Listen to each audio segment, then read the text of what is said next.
Nouvelle édition sur LCF à la une de l'actualité de ce jour, le démarrage officiel des opérations de démolition du bâtiment incendié du Grand Marché de Lomé. Les travaux devront être achevés à la mi-novembre. Le ministre des Transports et des Travaux publics et celui de la Sécurité étaient sur le site pour donner le coup d'envoi des opérations. Les différents acteurs impliqués dans la stratégie de croissance accélérée et de la promotion de l'emploi sont réunis en atelier ce mardi à Lomé. Il va être question pour eux de valider le plan et les outils de suivi-évaluation de la stratégie. Lancement de la campagne de vaccination contre la peste des petits ruminants et la maladie de Newcastle des volailles couplée de déparasitage interne à Adéticopé.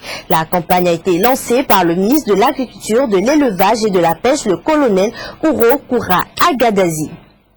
Mesdames et messieurs, bienvenue sur la chaîne du futur pour cette nouvelle édition du journal. Début d'un atelier national sur la stratégie de croissance accélérée et de la promotion de l'emploi, la SCAP, ce mardi à Lomé. Un atelier qui devrait permettre d'obtenir un consensus autour du plan et des outils de suivi-évaluation en vue d'assurer la mise en œuvre efficace de la stratégie. Norbert Dansou. Après un premier atelier de renforcement des capacités des comités sectoriels pour la mise en œuvre et le suivi-évaluation de la stratégie de croissance accélérée et de promotion de l'emploi SCAP, il est apparu important pour les acteurs de finaliser les plans et outils de la SCAP en vue d'offrir de meilleures conditions de succès à la stratégie nationale de développement du Togo. L'objectif étant bien entendu la validation du plan et les outils de suivi-évaluation de la SCAP. Ce mécanisme et ces outils permettront à tous les acteurs, à toutes les étapes de la mise en œuvre de cette stratégie-là, de vérifier que les actions menées correspondent effectivement à celles qui doivent être menées à ce moment-là pour que les objectifs à terme soient effectivement atteints. Il y a plusieurs niveaux. Il y a le niveau national et il y a également le niveau sectoriel. Le processus enclenché depuis l'élaboration de la SCAP à ce jour tire ses fondements des leçons apprises de la mise en œuvre du document stratégique de réduction de la pauvreté complet, leçons qui ont révélé des insuffisances du système suivi et évaluation de la SCAP au plan national. La mise en œuvre du DSRP complet a permis de tirer certaines leçons, à savoir qu'il n'y avait pas suffisamment de mécanismes et d'outils permettant d'assurer un suivi, évaluation pour pouvoir réajuster au fur et à mesure de la mise en œuvre de la stratégie les actions pour s'assurer que les objectifs assignés à la stratégie seront effectivement atteints. Cet atelier, qui s'étendra sur 2 jours, regroupe les participants provenant de l'administration publique et des institutions de la République, des organisations de la société civile et privée, des acteurs régionaux ainsi que des partenaires techniques et financiers. Il permettra aux acteurs de développement de disposer d'outils leur permettant de faire le suivi de la mise en œuvre de la SCAP.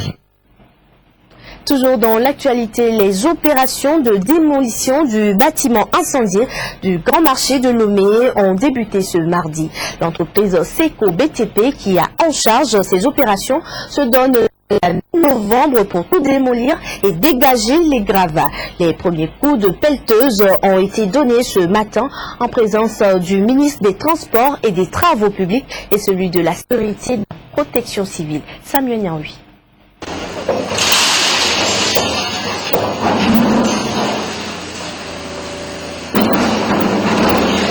Ce sont les premiers coups de pelleteuse qui sont ainsi donnés. Les équipes de démolition sont entrées en action. Les restes du bâtiment incendié du Grand Marché de Lomé n'ont plus que quelques jours à passer debout. Les opérations semblent aller très vite. Quelques minutes seulement après les premiers coups de pelleteuse, une bonne partie des étages supérieurs est complètement rasée. Seco BTP, l'entreprise en charge de la démolition, a mobilisé les grands moyens. Nous allons mobiliser 3 pelles mécaniques. Il y a une pelle de 18 mètres de flèche qui va déshabiller dans un premier temps le bâtiment, et nous ferons rentrer en jeu une autre grosse pelle avec des godets à dents pour attaquer les structures verticales, les poteaux. Et en troisième lieu rentrera en jeu une pelle mini d'un marteau-piqueur pour attaquer les dalles. Et une fois fait, rentreront en jeu les soudeurs pour disséquer tout ce qui est acier, ferraille et tout, et permettre aux chargeurs et aux autres pelleteuses d'évacuer les gravats dans les camions qui vont les convoyer sur les sites. Des pelleteuses au lieu des explosifs initialement prévus. Après analyse et inspection, le génie militaire et les artificiers de SECO BTP ont choisi l'option du risque zéro. Mettre en place une démolition à l'explosif était beaucoup plus risqué qu'une démolition mécanique.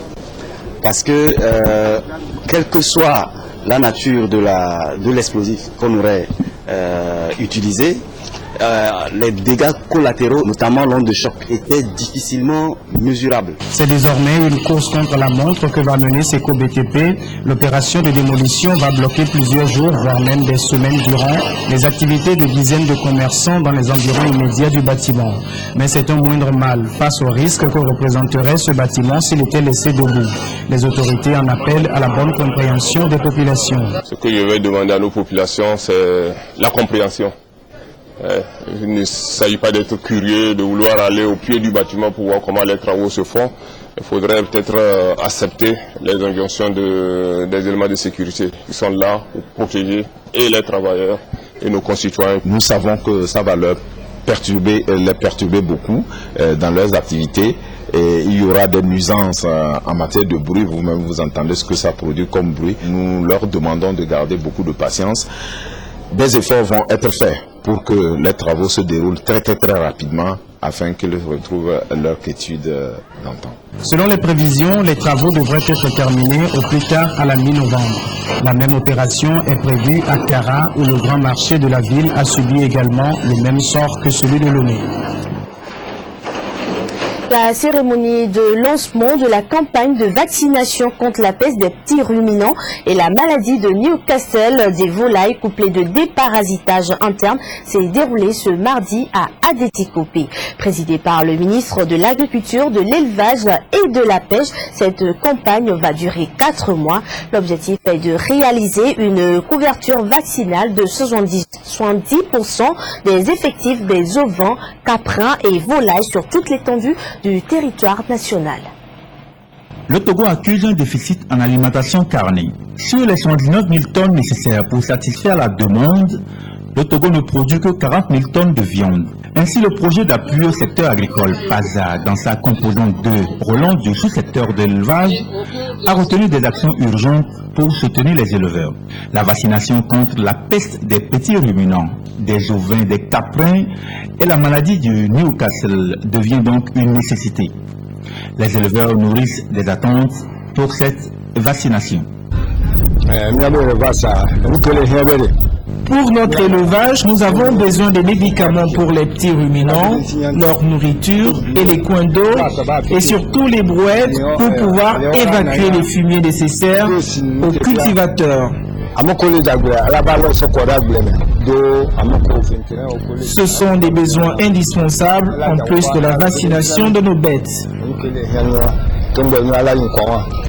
Adétikopé a été choisi pour cette cérémonie de lancement de la campagne de vaccination qui s'est déroulée en présence du ministre de l'Agriculture, de l'Élevage et de la Pêche, des directeurs régionaux et centraux et les chefs traditionnels du milieu. Occasion de sensibilisation, mais aussi des doléances de la population d'Adétikopé sur l'ensemble des difficultés dans le milieu. Nous sommes venus sur le site de Adétikopé pour lancer cette deuxième campagne vaccinale qui va couvrir l'ensemble du territoire et ce pour une durée de 3 à 4 mois. Donc nous avons prévu un certain nombre d'objectifs à atteindre en termes de couverture vaccinale. Aujourd'hui, avec la sensibilisation que nous avons menée sur le site de Adétikopé et partant de ce site, la sensibilisation qui va se répercuter sur l'ensemble du territoire, nous espérons qu'à la fin de cette opération, nous pourrions atteindre les 110% de couverture qui sont prévus. Lors de la première campagne entre novembre 2012 et avril 2013, les contraintes climatiques n'ont pas permis d'atteindre les résultats escomptés. Pour cette seconde phase, les dispositions sont prises par la direction de l'élevage afin de renforcer le tissu sanitaire du cheptel togolais. La campagne passée, elle a eu lieu pendant la saison sèche. Et pendant la saison sèche, les animaux étaient en divagation. Les animaux n'étaient pas dans des enclos. Le mois de septembre, c'est la période des cultures. Les animaux ne font pas dans les champs, donc ils sont en claustration. Et ce qui fera que nous allons rattraper le chiffre pour que nous atteignions les 70%. Près de 6 millions de doses de vaccins sont disponibles pour les volailles et 3 millions pour les petits ruminants. À terme, la campagne veut atteindre comme cible 500 000 ovins et caprins et 5 500 000 pour les volailles. L'administration des doses ne coûte que 50 francs CFA pour les petits ruminants et 25 francs pour la volaille par animal vacciné.